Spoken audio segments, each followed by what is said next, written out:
It's more of legislation, oversight, scrutiny and oversight, etc. So you can pay attention to the issues of the National Assembly. Two, there will be no lobbying. You don't think about saying that if I do that or do that, I will probably the head of government will make me a minister. It's no more. And there is more freedom and independence of the National Assembly. We have time for our people. You have time to listen to your people, to consult with your people. And we have better processes now in place to ensure that the functions of the National Assembly are carried out fully. You know, so the National Assembly now is better focused, better prepared than before. Previously, there was a norm that girls don't have to go to school. This was something at the village level, in the rural areas, that girls, for them, it was no go area. But then, with the coming of the Second Republic, this thing seems to have disappeared. How is your aid ministry complementing government's effort in that direction? What we did in the 1990s to address that problem was to come up during the Second Republic with what we call the Big Bang. And the ministry went out to the rural areas to sensitize the population regarding the importance of sending the girls to school and the fact that there are scholarships that have been provided for girls to access and go to school. Initially, the excuse of parents was, in fact, it wasn't even an excuse. It was a matter of affordability. And if you have, say, 3 to 5 children, and you can only support 2 of them, or 1 of them, it will be the boy. And that way, the girls were disadvantaged. But what we've done is to make sure that we did that big bang to sensitize the public, and also collaborated with UNICEF, with Fawegam, to establish mothers clubs in schools. And these mothers clubs supported girls to go to school.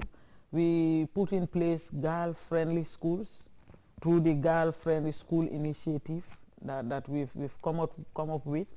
We provided, as I said earlier, the scholarships for girls to access school, and made the materials that are used in schools gender sensitive. So all of these things we have looked at and put in place to make sure that we increase the numbers of girls that enroll. The President once said to me that the Gambia can develop faster than the Gambian people can think. What is your take on that statement? Malik, we have a president who is committed. He is honest, committed, and dedicated, and very humane, very caring. And he is patriotic. He loves this country and his country people. Unfortunately, some of the hurdles we have are caused by us.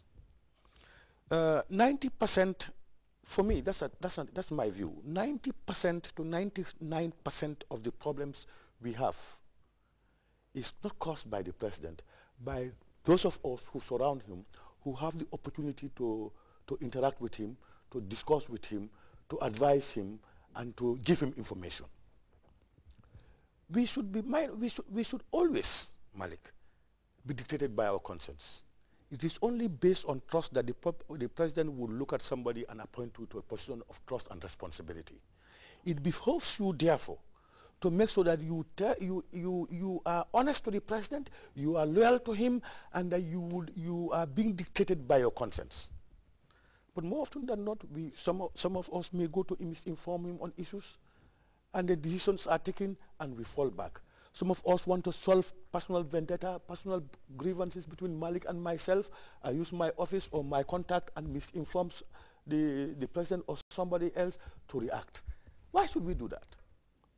If appointing me is based on trust, I should more than reciprocate that. So that if the type of leadership we have, if we, the followers, and those within the middle cadre, those who have access, those who are in positions of power, are as committed and loyal and dedicated and caring as he, the sky is the limit. You're a long-serving minister in this Second Republic. How would you assess President Jammeh? Excellent president. And I don't think we could have had anybody better than him. In view of the fact that he is a very caring person, he is somebody who has the interests of the whole country at heart. Given the fact that he is offering scholarships and not trying to find out where the students he is funding are coming from in terms of political affiliation of their parents, means that he has the interests of this country at heart. I think President Jammeh is somebody that I will say is a godsend, because taking myself as an example, I didn't have the opportunity to undergo training at degree level until after the revolution. And there are many others that would have sat here and said the same thing. Because at that time, before 94, education was for the privileged few. It's no longer the case. As long as you are performing, the opportunity is there. I don't think the president himself knows, outside the scholarship programs that he had initiated, outside of that, I don't think he knows, he himself, how many he is funding personally on scholarships. It's only somebody with a philanthropic mind that operates that way. And being in cabinet and you know, seeing him the way he operates, unless you don't want to perform, but he has created the enabling environment, and he did not appoint us and then just left us to go and do whatever. He continually gives us guidance, he gives us his support. In anything you do, he supports you. And that is why some of us have been able to excel and perform effectively in our various ministries. I think he's an excellent president, and he's really on top of things. We have an independent electoral commission. The vote and the voice of the people have always dictated the status quo. But very often we hear people on the other side of the political divide grudgingly, and I want to underline the word grudgingly, that the political landscape is not level. It is very interesting. I mean, we all lived in this country pre-94. And we all know that more often than not, Gambia had been hailed by the West as democratic. Well, that's not uncommon. We have seen dictators in Africa being hailed by the West because they dance to the tune of the West. Now, as I told you, during the former regime, elections were held, there was no independent electoral commission for the matter. It was being organized and managed by the Ministry of Local Government under the leadership of the Permanent Secretary. As the returning officer. As the returning officer in this very country. The voters' cards are manually prepared. Malik, in my own presence, and some of these people are still alive, voters' cards are prepared in the house for people who are not aware. They only have their names. By people who are not working with the local government. Those are PPP militants. They prepare ID cards, they have their photograph stamped, put it on, prepare and put it in cardboards and go to distribute them. Some of these people are still living here. They can attest to that.